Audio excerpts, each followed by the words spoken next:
माँ की ममता का बदला, बहू बनी सच्ची भाग्यलक्ष्मी। एक प्रेरणादायक पारिवारिक कहानी।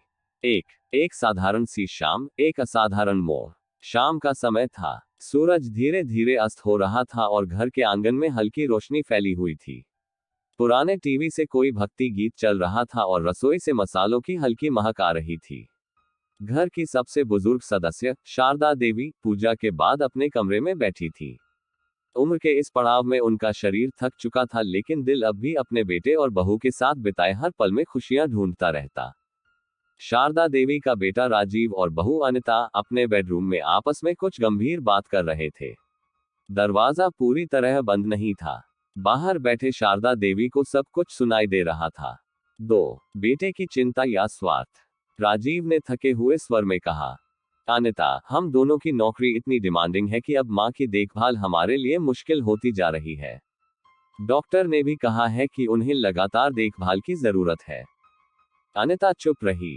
राजीव ने आगे कहा, मुझे लगता है कि हमें माँ को वृद्धाश्रम में दाखिल करवा देना चाहिए। वहां उनकी देखभाल भी हो जाएगी और हम कभी कभी मिलने भी जा सकेंगे। कम से कम गिल्ट नहीं रहेगा। शारदा देवी ने ये सुनते ही सिर झुका लिया। उनके हाथ कांपने लगे।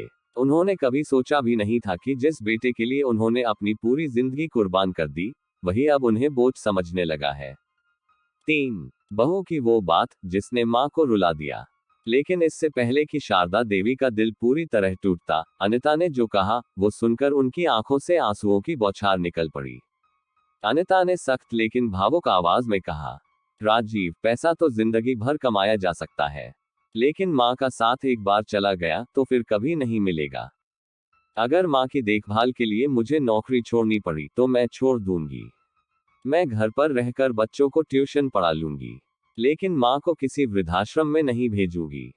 क्या तुम भूल गए हो कि जब तुम्हारे पिताजी का देहांत हुआ था, तब माँ ने अकेले ही तुम्हें पाला था। उन्होंने सिलाई कढ़ाई करके, दूसरों के घर बर्तन मांजकर तुम्हें पढ़ाया, तुम्हें इस लायक बनाया कि तुम आज एक बड़ी कंपनी में काम कर रहे हो।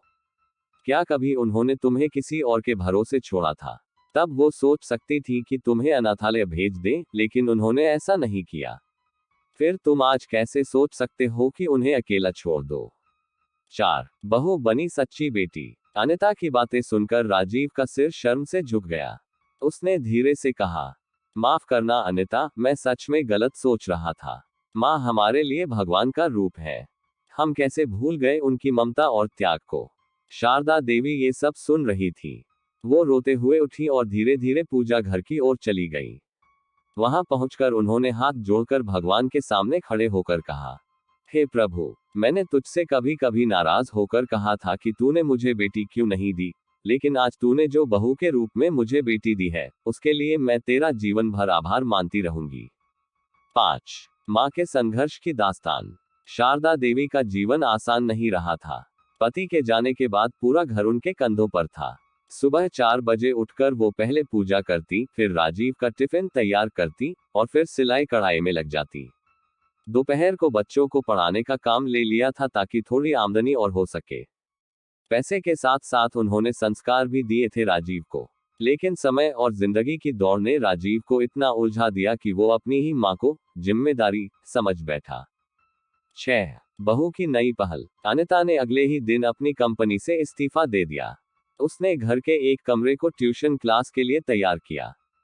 बच्चों के लिए रंग बिरंगे चार्ट लगाए, व्हाइट बोर्ड लगाया और कुछ स्टूल मंगवा लिए। शारदा देवी को एक बार फिर से व्यस्त दिनचर्या में शामिल होते देखकर अच्छा लगने लगा। वो बच्चों को कहानियां सुनाती, कभी कभी उनकी कॉपी चेक कर देती। अनिता ने न सिर्फ एक बहू का फर्ज निभाया बल्कि एक सच्ची बेटी की तरह शारदा देवी के जीवन में फिर से रोशनी भर दी। 7. समाज को संदेश। इस कहानी में कोई बड़ी घटना नहीं घटी, न कोई चमत्कार हुआ, लेकिन एक बहू के विचार और निर्णय ने एक माँ का टूटता हुआ दिल जोड़ दिया।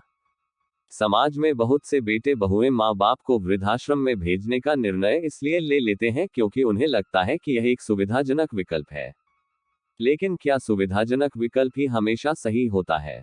क्या माँ बाप को अकेलापन देना उनका भविष्य सुरक्षित करना है? 8.